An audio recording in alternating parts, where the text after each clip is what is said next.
Hey, how you doing, man? Keith Stephenson here. I'm excited about presenting my first web workshop this afternoon. I'd like to thank everybody for tuning in. And as you know, my passion is developing school leaders, and a perfect starting place is in the summer.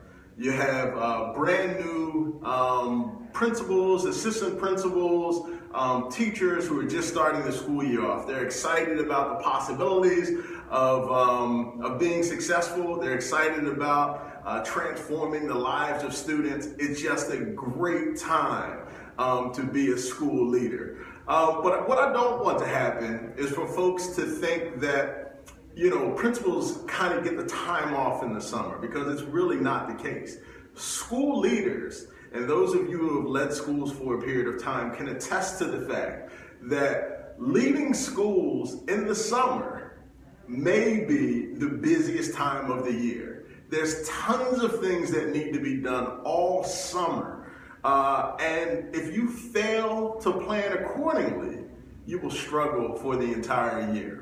So before I get started, again, I'd like to thank and welcome you for joining me this afternoon. Please, folks, like, comment, share on the video. As you know, and as I've said before, I'm trying to transform a nation of leaders. So that doesn't just start with me, and it doesn't stop with you. Please serve as my conduit, serve as my liaison to the masses. We all went to school. We all know folks who are in education. Share the video, like the video, comment on the video. And if you don't like it, keep the comments to yourself. Cool. So what I've determined today is that I'm going to be sharing the screen with those of you. So I have a little presentation that'll be available as I kind of go through this thing for those visual learners that are able to see it and make notes of it, etc. So please, we got to share it though. I have to share the screen with you. So look, why is summer planning so important? Why is summer planning so important? And unfortunately, people learn this lesson the hard way. There are tons of things that need to be done for school leaders in the summer. First of all, it's the longest uninterrupted time or opportunity that you'll have to plan for the entire school year. When else do you have 8 weeks or 9 weeks or 7 weeks to be able to sit down with your team of staff and be able to plan uninterrupted? Of course, there's leave that's taken and so forth. We'll touch on that. But the fact is, when else do you have that amount of time to be able to execute, to be able to put a plan in place and you're able to execute once school year starts? Okay? The number two is, it really just establishes the organizational tone for the year. If you're a new school leader, or if you're a leader who has changed from one school to another, transferred your leadership roles to another school, there's no better way to establish the organizational tone but to be able to plan effectively. And you need to be able to do that. And I'm going to provide you with a systematic approach to being able to do so. Okay? Look, those of you who have led schools, you know how important it is to be able to utilize your clerical staff. One of my favorite office managers of all time is Linda Williamson. It was perfect. She trained me as much as I trained her. Okay? What we did was, we met all the time. She checked my emails. She responded to phone calls. She head off all the nutso parents. You know what I'm talking about. Look, that training doesn't start in the school year. Set the tone now. You have all this clerical staff who's available. Most secretaries are 12 months. Most deans of students are 12 months. Most data input folks are 12 months. Establish the organizational tone now. Establish that working relationship that's so critical to your success throughout the school year. Start that now. Don't wait until September, October. It's too late. It becomes too late. And the most important piece about the summer is allows you an opportunity to plan for the entire school year. You have a meeting schedule, you have observations, you have parent-teacher conferences, you have a winter concert, you have nameless and countless things. Student work day, volunteer day, plan the entire school year out in the summer. Now, obviously, if you have to go back and change it over time, well, you can do that, okay? But establish that framework now while you have time to do the planning, okay? So that's why summer is a critically important time of year to plan, because you have all of this time to be able to do it. But what happens is people think summer's gonna last forever. And summer is quick as a weekend. You know how it is when you leave work on Friday afternoon, and before you know it, before you even touch snooze on the alarm Monday morning, it's time to roll them back in it. That's how summer is if you sleep on it. That's how summer is if you sleep on it. So what happens when you fail to plan throughout the summer? What happens? Well, you have folks who have no information about when they're going to return to school, or if they do, the information is scattered. Okay? You have professional development activities that, of course, staff it's not connected because you failed to plan effectively throughout the summer. Your school year potentially could start with staff vacancies. You know how much that stinks. Okay, so you want to make sure that everybody is informed, everybody is on board, all the hiring is done. Look, you have responsibility to do that. And when you don't plan in the summer, you struggle with just that.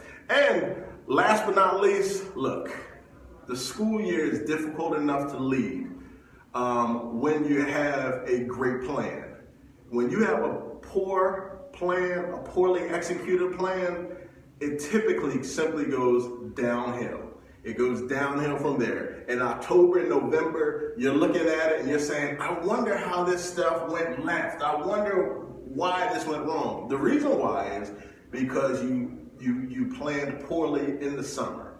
And district leaders and so forth, please provide your folks with summer planning support. It's not enough to just bring everybody to a summer leadership institute and have a couple guest speakers and so forth. Look, the nuts and the bolts of school leadership is largely based on your ability to plan throughout the summer, okay? Please, district leaders, listen to what I'm saying. I've been in your position. Listen to what I'm saying. Please provide them with technical support to make it through the summer. Okay, so the 5 keys to summer planning, and I'll just kind of touch through these things. I'm going to go into depth on each one of them, okay? But you know, the first thing is you must create a comprehensive plan and create a summer leave calendar, okay? That's number 2. I know these things sound like basic things, but you'd be amazed at how many folks kind of screw this thing up, okay? Be systematic in your summer planning. As I said, it goes very quickly, okay? So before you look up, it's August 1st. And if you're in the South, you're already coming back to school August 1st. Or if you're in a charter school in the Northeast, you're already coming back August 1st. Okay, so don't waste time. Okay, be systematic in the way that you are approaching the planning process. Look, don't forget about your 10-month employees. Don't forget about your teachers who work tirelessly from September until June. Make sure that you include them in the process also. Okay, and the last thing is, don't get sucked into foolishness. Understand the important pieces and focus on those things throughout the summer. Okay, and I'm going to go more into depth as we get to this slide. So, create a comprehensive plan. Create a summer leave calendar for staff. Be systematic in your summer planning. Leverage those 10-month employees and focus summer work on critical areas.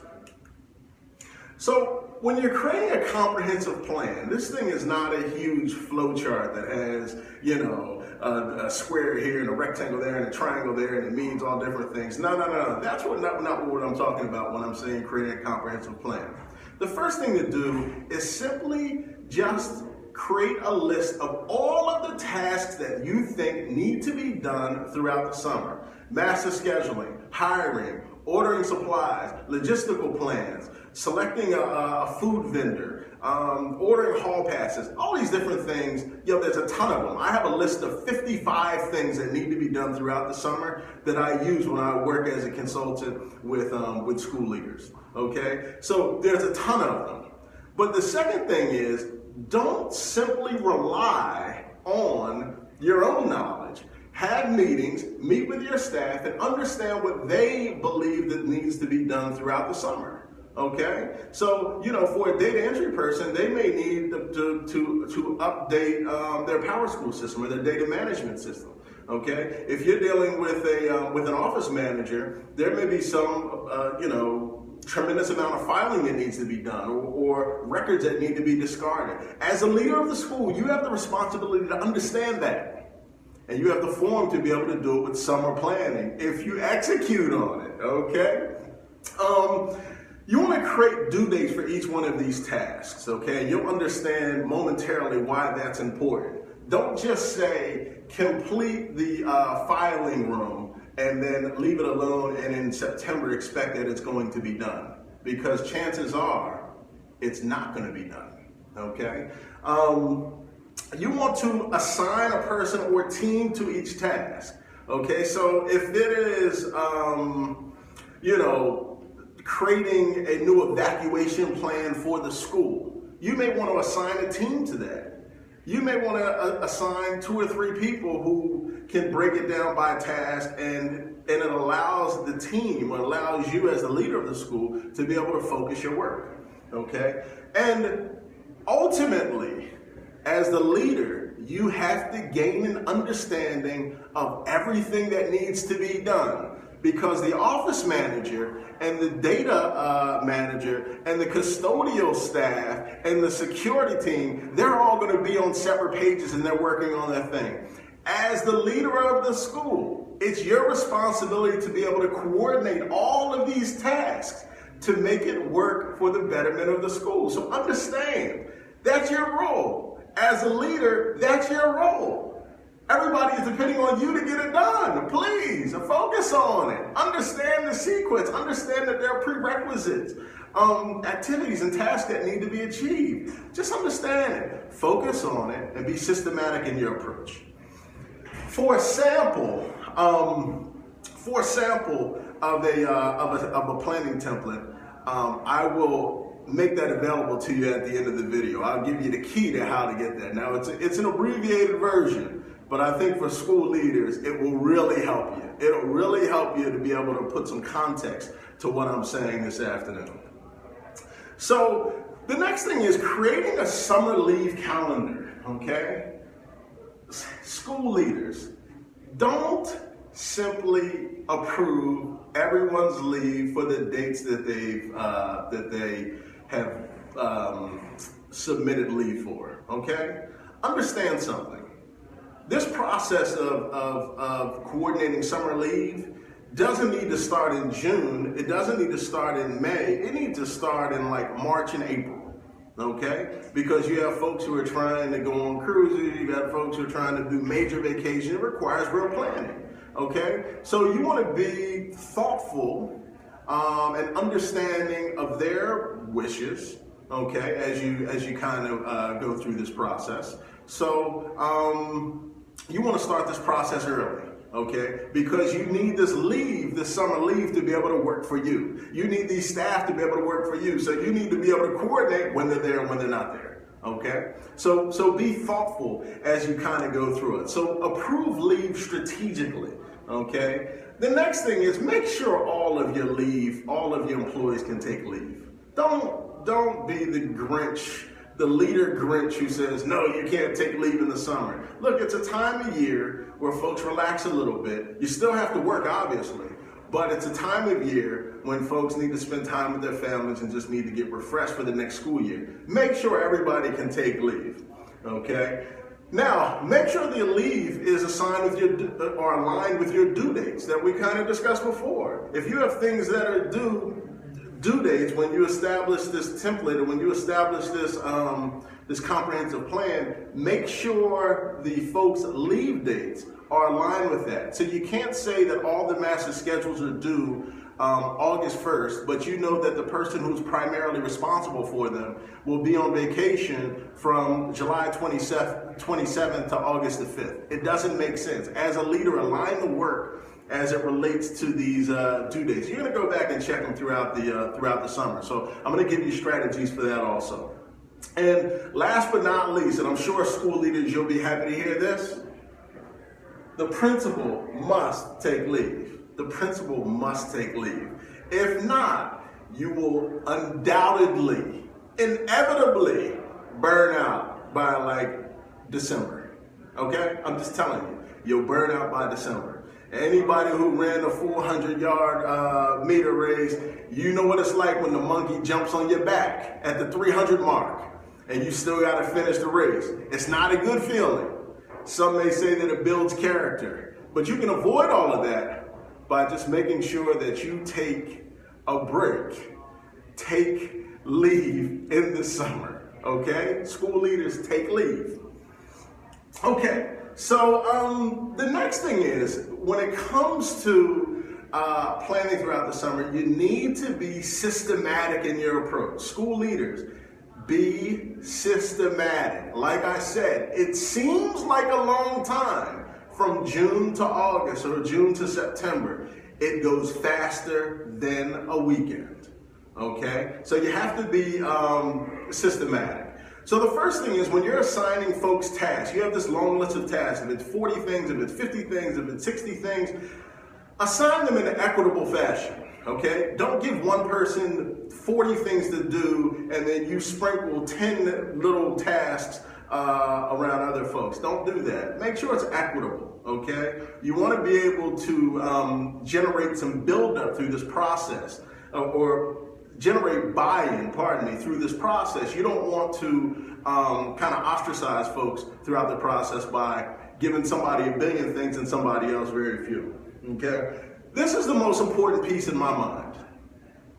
You have to be able to follow up with folks' ability to complete tasks on a regular basis. Do not wait 2 and 3 and 4 weeks to be able to check in with folks. Have a weekly meeting. I used to call them Tuesday meetings. I would have them every Tuesday at 10 a.m. and everybody was responsible for being there, okay? Tuesday meetings, 10 a.m. Every week. I've had this long list. I've had folks who are responsible. I've had due dates next to it, and I've had comments next to it. And essentially, I would just go through them, and I would say, Mr. Troxler, have you completed this? Ms. Williamson, have you completed this? Mr. King, have you completed this?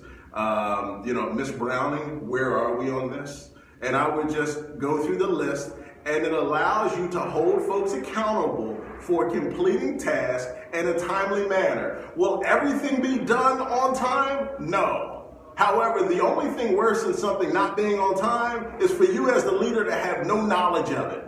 Okay? You need to be completely knowledgeable about what's going on in your schools throughout the summer. And the only way to do that, in my mind, or the most effective way to do that, is to complete and conduct a weekly meeting at the same bat time, the same bat channel, every week on one morning. You can have them on Friday afternoons at 3. Your staff probably won't like that. Or you can have them Monday mornings at 9. You can have them Wednesday at noon. Just pick a date, okay? Now, the last thing here is, principals, when you're on leave, assign someone to run the meetings, okay? Because if not, you know what they say, when the cat's away, the mice will play, okay? So make sure that you assign someone. If you have an assistant principal, if you have an office manager, if you have a lead teacher or somebody who's there, make sure that that meeting occurs and get feedback, because how else do you hold folks accountable for completing their task if you don't follow up and check? So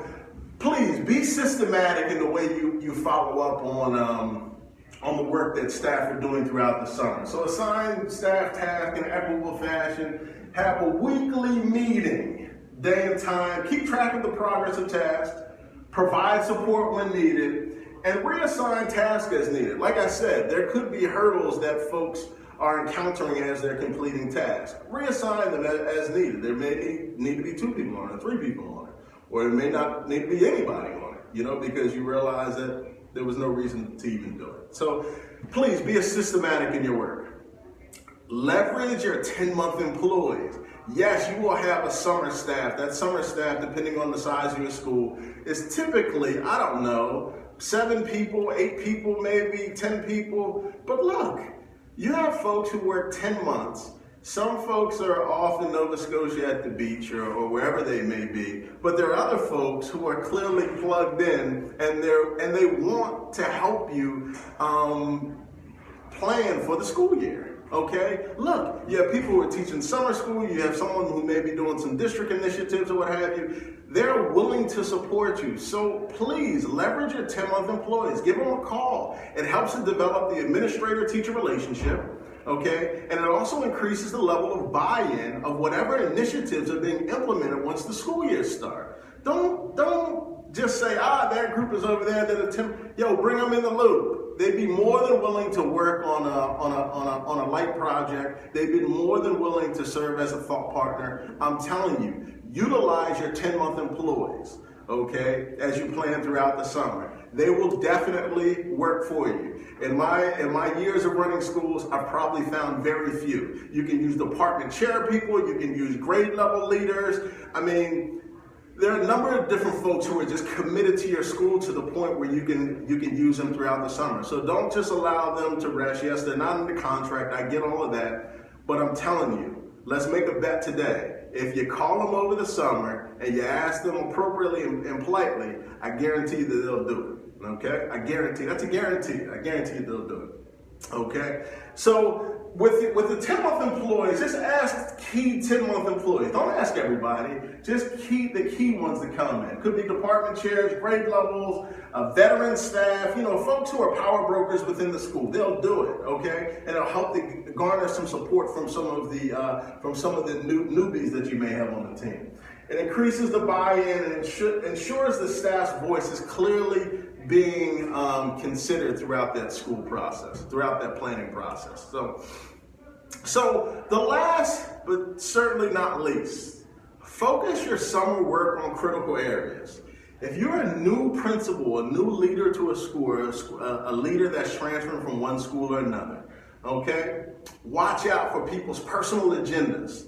Okay, you'll have somebody who comes in, they would say, Dr. Stephenson, can I have a meeting with you? We'd sit down at the meeting and they'd want to tell me all about, this is a third grade teacher. They want to tell me everything about the fifth grade that's going wrong. They want to tell me everything about the first grade and the music teacher who's not doing this and blah, blah, blah, blah, blah. Look, don't get sucked in to just the foolishness of people's personal agendas. Understand what's important and focus on it. Okay? You focus on it by meeting about it. You focus on it by having teams be able to work and focus on it. You'll create milestones, create deadlines, all of those different things. So please, make sure that you're able to focus on important stuff. Don't get caught up in the nonsense. Okay? Just focus on what's important. You have student achievement, you have enrollment targets, you have parental support, you have teacher retention, you have school culture. All of these different things are typically important in all the schools. Don't get caught up in who gets the newest pencil sharpener and who doesn't. It's foolishness. Don't do it. Okay? And don't waste your critical summer time focusing on things that are simply not important. Now you can look in terms of what's in the future, or you simply can go back and reflect on what occurred the previous school year, and you can create a list. My list is simply what I just said, so I apologize for getting ahead of myself, but don't get sucked into people's personal agendas. Reflect on major issues from the school year. Understand the implementation of district initiatives. Now, this is important because, oftentimes you'll have your own kind of initiative that might be based on your experience of leading the school, but you also have the district that's starting to implement initiatives also. Maybe a new reading program, a new curriculum. The fact is that it's your responsibility as a school leader to be able to implement those things also. So understand it and work with them and work in it, because it's important also. That's important work. Okay, and create teams to focus on things. I kind of went in depth on that. So look, those are my 5 steps for effective summer planning. Okay, if you do these things, you'll ace summer planning this year. Okay. Believe me, you'll ace them. Do those 5 things, okay? Look, Keith Stephenson here. I have contact information. As you know, I recently launched a consulting company where I'm working with school leaders from across the country. I'd love to work with you also. Come in and speak to, if it's just you, if it's a district leader, if you want me to come in and speak to all of your leaders, that's great. I have great practical information. As you know, I've written a few books on this stuff. It's all practical. Feedback is practical. I feel a little bit like Donald Trump. Everything is great. It's tremendous. Doing a great job. Everybody loves me, blah, blah, blah. Some of that is true. Some of that is not. But at any rate, I am working with school leaders. Look, if you want to get in touch with me, please follow me at Keith Stephenson Leadership Consulting. That's my Facebook handle. My Twitter handle is Keep the Leader. LinkedIn, I know LinkedIn is not super popular, but I like it. Dr. Keith Stephenson. My YouTube channel, Keith Stephenson Leadership Consulting. And if you want to email me, that's the easiest way, keith@ksleadership.com. So please, like I said early on in the video, like, comment, and most importantly, share my video. I'm looking to transform leadership across the country, and I need your help to be able to do this, okay? So please, work with me. Don't just like it. Please make comments and share. If there are ways to get better, look, let me know. I'm always willing to get better, and I'm working. Look, I got to be at my best to be able to make you your best, okay? So please work with me on it. The last thing, and I talked about this before, I have a free template that I'm offering for summer planning. The website is right here, but it's also in the meeting notes in the post. So please, just click on that. You'll register for my website. You'll get newsletters. I promise I won't be an email stalker, electronic stalker. I will give you good information, not only for myself, but also I have guest speakers and highlights of different folks and so forth. So please, just hit the post at the top of my website, or the link at the top of this, of the Facebook Live post. And it'll kind of take you through the process, and it will result in you getting this free template for summer planning. So look, contact information here. Look, it's been a blast. It's funner than I thought it would be, and I'll be back to do some more. So look, thank you so much for taking out your time today. Keith Stephenson, signing off.